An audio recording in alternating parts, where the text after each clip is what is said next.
Bom, então boa noite.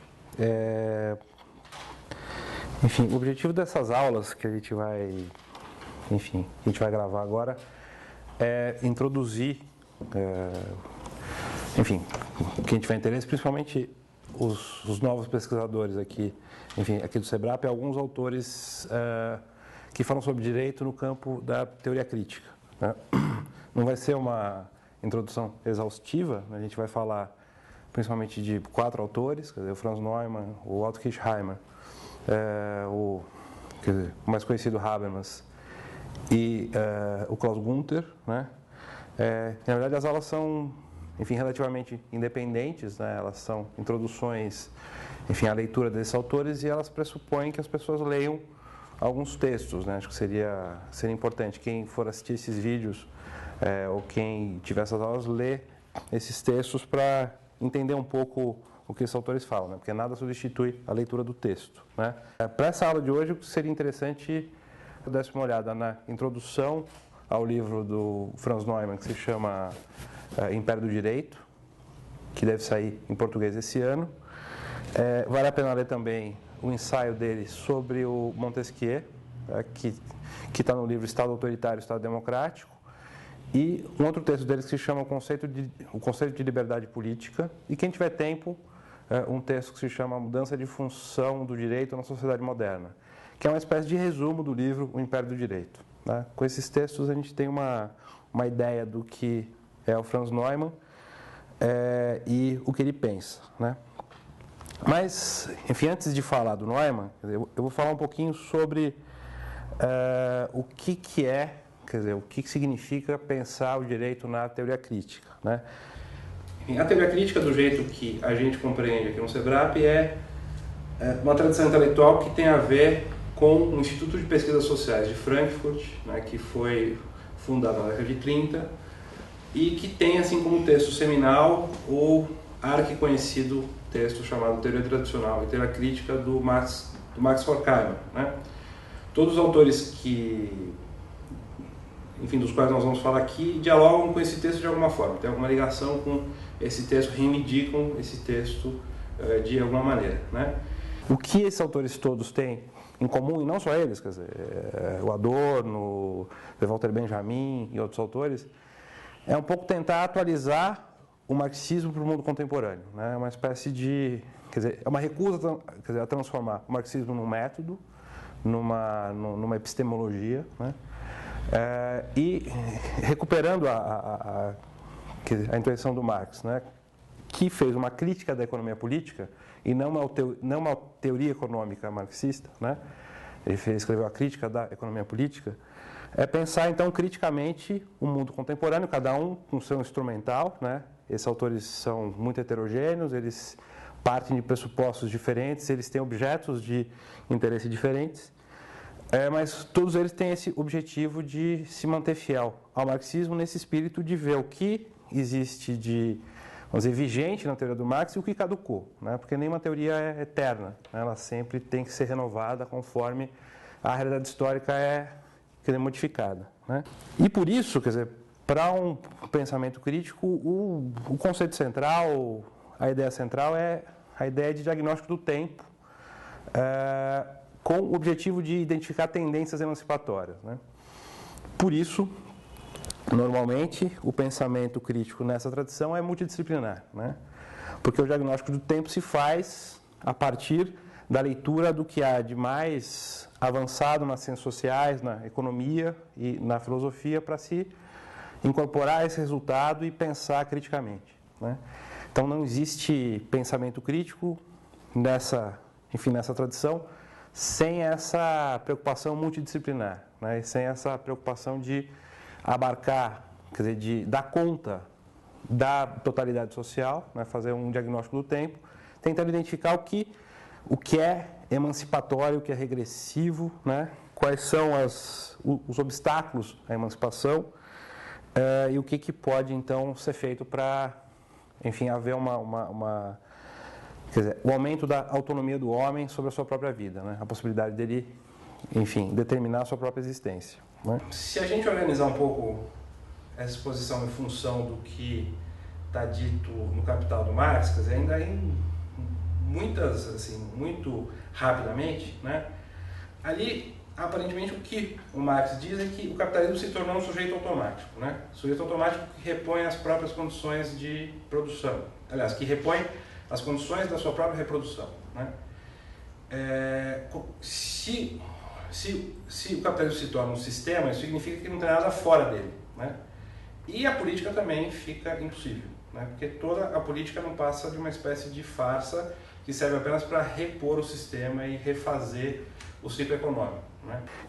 Esse o diagnóstico do Marx ele é complicado porque aparentemente ele barra completamente o pensamento para se pensar numa política efetiva ou no papel do direito, né? Se a gente tem um capitalismo funcionando como sujeito automático, eu não tenho a possibilidade de resistência, eu não tenho a possibilidade de fazer política, eu não tenho a possibilidade de pensar o direito como esfera de disputa, né?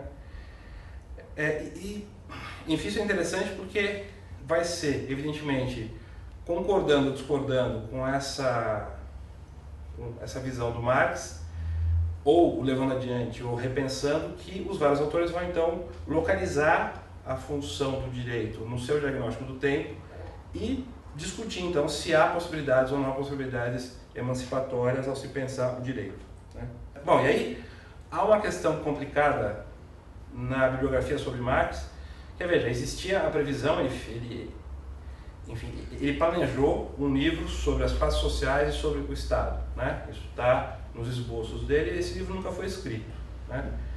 E aí os intérpretes discordam para saber se ele não escreveu porque ele não teve tempo ou se ele não escreveu porque o diagnóstico dele era incompatível, quer dizer, o diagnóstico do tempo do Marx do século XIX, ele está escrevendo no século XIX, era incompatível com pensar a política e pensar um espaço de autonomia, né? Porque o capital tinha se tornado um sujeito automático, né? Os homens eram meros apêndices do sistema produtivo, do sistema econômico, né? Essa controvérsia entre os autores, quem quiser uma introdução simples a Marx, pode ler o livro do José Arthur Gianotti, né?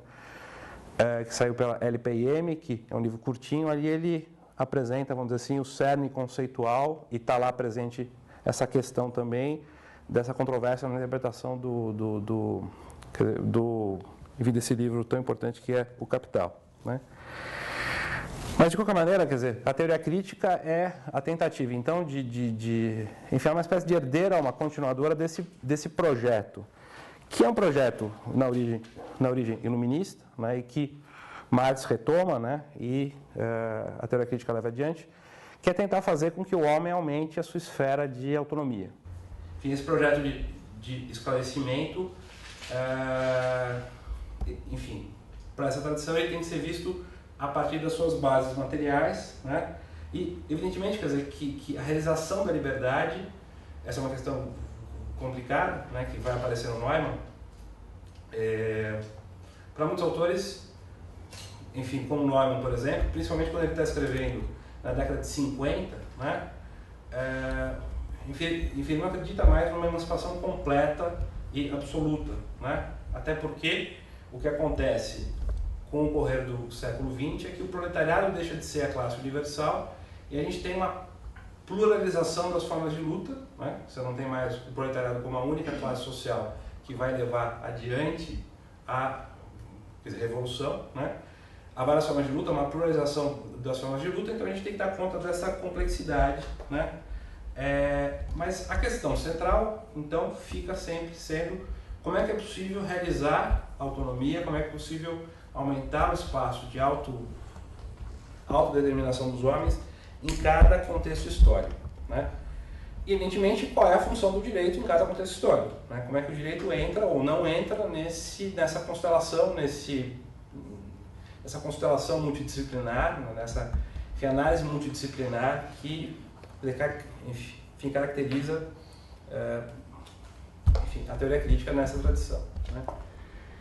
Para o Marx, enfim, se a gente olha a obra do Marx, é muito difícil, até porque ele não escreveu esse livro sobre o Estado, não escreveu sobre direito especificamente. Você tem escritos que tocam, que falam sobre direito, mas não há nenhum livro sistemático. é muito difícil dizer qual é o papel do direito em Marx, né? Você tem textos como, enfim, a luta de classes na França, em que aparentemente ele diz que é possível disputar o Estado, porque há um equilíbrio de classes, ele faz um diagnóstico das lutas ali no seu tempo, ele fala, ó, é possível disputar o Estado, há um relativo equilíbrio de poder entre as classes, e essa ideia vai ser explorada, por exemplo, pelo Gramsci e por Lanzas mais contemporaneamente, né? Normalmente quem escreve sobre direito em Marx vai para o jovem Marx, né? Outros textos, como o também arquiconhecido prefácio à crítica da economia política, é um texto que diz que claramente o direito é uma mera superestrutura, ele simplesmente serve de instrumento de opressão e exploração. E no Capital, aparentemente, está a mesma coisa, se bem que o Capital eu não vou colocar minha mão no fogo, porque é sempre um livro muito complicado, ele é muito complexo e eu não conheço ainda nenhuma leitura sistemática do lugar do direito no Capital, quer dizer, não tem bibliografia. Mas de qualquer maneira, quer dizer, essas duas, enfim, com esses dois exemplos a gente vê que é um pouco difícil dizer qual é a função do direito para o Marx, qual é a função da política de maneira definitiva. Quer dizer, o que a gente tem que fazer é tentar reconstituir, bom, quando ele escreveu Luta de Classes na França, qual é o diagnóstico do tempo dele, o que ele estava vendo na frente dele e por que ele vê o Estado dessa maneira, por que ele vê o direito dessa forma. Quando ele escreve o Capital, ele estava vendo outra coisa, provavelmente. Ele estava vendo uma outra situação histórica, uma outra constelação de forças, e ele escreveu de uma outra forma, né? Então, da mesma maneira, quer dizer, esses autores sobre os quais a gente vai falar nessas aulas fazem a mesma coisa, quer dizer, tentam fazer essa avaliação do que está acontecendo na sua época. Então, apesar de vários deles serem juristas, como o Neumann, quer dizer, o Otto Kirchheimer e o Klaus Gunther, é um pouco redutor chamá-los de juristas. Enfim, na verdade, eles são teóricos críticos para quem o direito é importante no projeto de emancipação. E é importante porque eles têm uma certa visão do seu tempo, uma certa visão do lugar do direito, enfim, no conflito social e como um instrumento para, enfim, emancipação humana.